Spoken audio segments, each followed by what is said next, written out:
We have some major breaking news as it has been announced that Jake Finch will make his NASCAR Xfinity Series debut with Hendrick Motorsports this weekend at Dover Motor Speedway. What's going on, guys? It's Daniel, and welcome back to the video. As I just said a second ago, we get some pretty massive and major breaking news this early afternoon, as it has been announced that Jake Finch will make his NASCAR Xfinity Series debut this weekend at Dover Motor Speedway. He will drive the number 17 car for Hendrick Motorsports, becoming, I believe, the 5th or 6th driver to drive the number 17 car so far in 2025.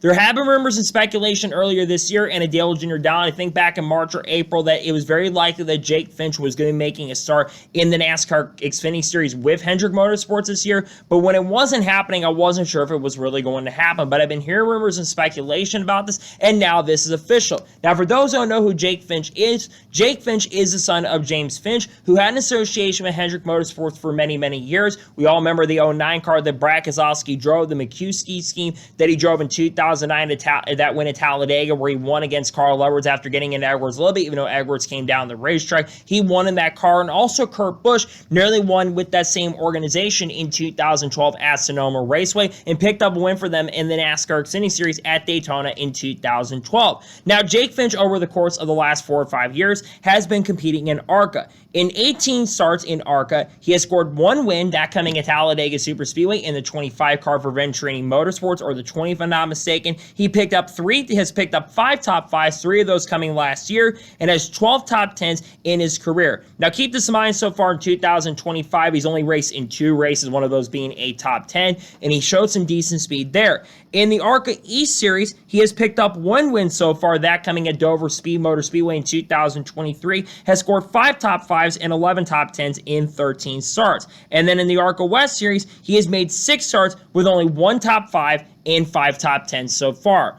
I think Jake Finch does have a lot of potential. I think he's someone who does have a lot of good potential of being in the sport, but I also think a lot of big reason why he's in that seat this year is because of his dad having a former connection with that team and program. We'll get to Raj Caruth in just a second, but what are the realistic expectations for Jake Finch going into this weekend? The goal is to just gain as much experience as possible. We should not be expecting Jake Finch to be contending overall for a win and victory in that number 17 car. Get that Kyle Larson and William Byron have both been able to win in that car so far. Larson in a dominant win at Bristol Motor Speedway, William Byron a really strong performance at Charlotte, and Chase Elliott and Alex Bowman both being in contention to win, but we gotta be real, those guys are Cup drivers. I think the realistic expectation for him is to do as good as how Corey Day has done so far in that car. Corey Day, in my opinion, has been showing a lot of progress and been showing a lot of improvement in the NASCAR Xfinity Series this year. He got turned this past week at Sonoma, but he wasn't really running that bad. He had top 15 and top 20 speed,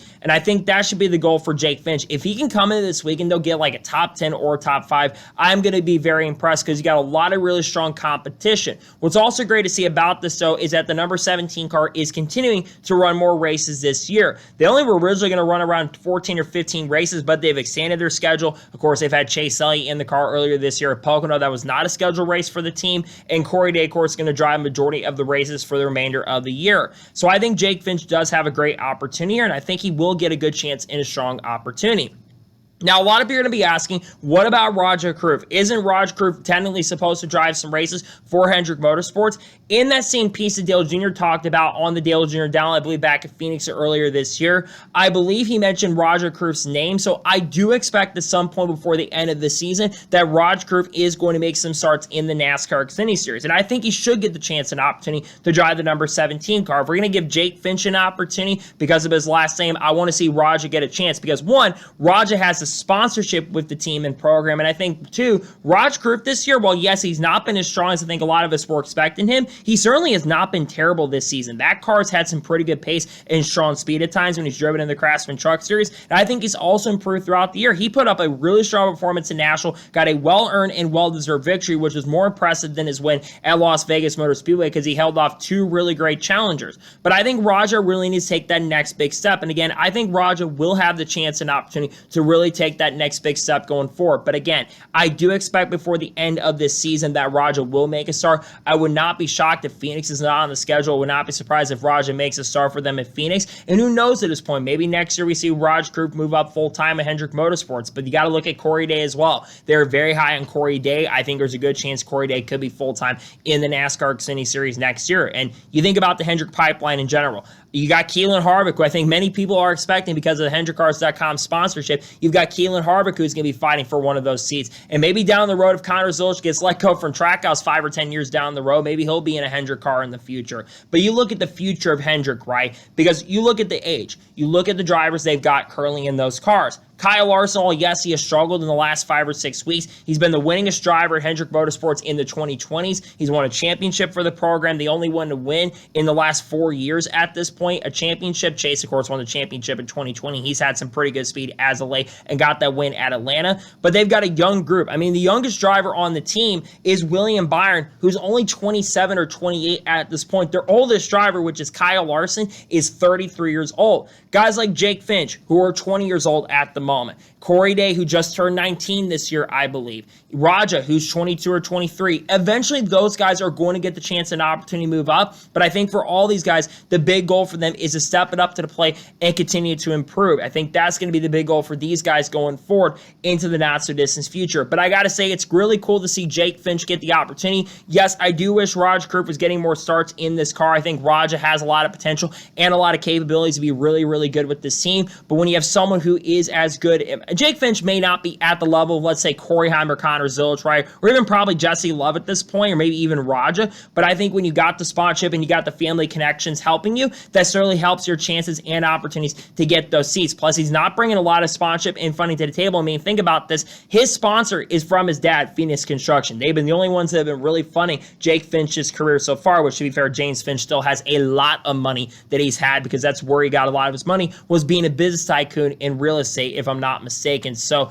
nonetheless, great opportunity for Jake Finch here. I think he's going to take the best of it. I think he'll do a very solid job. Great to see him get the chance and opportunity to make a start with Hendrick Motorsports in the NASCAR Xfinity Series this weekend at Dover. I also would not be surprised or shocked if this is not the last time we see Jake Finch make a start in NASCAR Xfinity Series competition for the end of the year. And maybe, just maybe, in 2026, if they decide to run the number 17 car full-time, maybe see Jake Finch make more than one start, maybe makes a couple starts before we get to the end of 2026 as well. So, that is going to be today's special breaking news report on Jake Finch making his Xfinity Series debut at Dover. I want to thank you guys for watching. Please subscribe to the channel, turn notifications on, so if when a video does go live on my channel. Follow me Twitter, Facebook, and Instagram, and support me on Patreon as well. Links are below that, and comment your thoughts below on today's episode. What's your expectations for Jake Finch going into this weekend? Do you think Jake Finch is going to be a contender for the win, or do you think he'll struggle a little bit like Corey Day has done at times this year? Let me know your thoughts in the comments below. If any major news breaks later today on the channel, we'll discuss it live on the channel. If not, the next time you're going to see me is tomorrow. We'll likely be doing the intros for the NASCAR Cup Series race at Dover Motor Speedway. Then, of course, on Wednesday, we are going to have a NASCAR news video talk, and we'll talk about the update with the 2011 Front Row Motorsports lawsuit we talked about earlier today, and a potential decision coming on that by Thursday. We also are going to have other content coming out as well, and people like Haley Deegan, Shaman Gisberg, Cards, Kerbush, Cobblish, Bubba Wallace, Ross Chastain, Cleese McFarland, Dodge Ram, Kyle Larson, Ryan Priest, Sam Mayer, Sheldon Creed, Connor Zilisch, Red Bull Junior Motorsports, Carson Quaffle. We talked about earlier today with the rumors around Penske. We'll talk about other stuff as well, like Tony Breidinger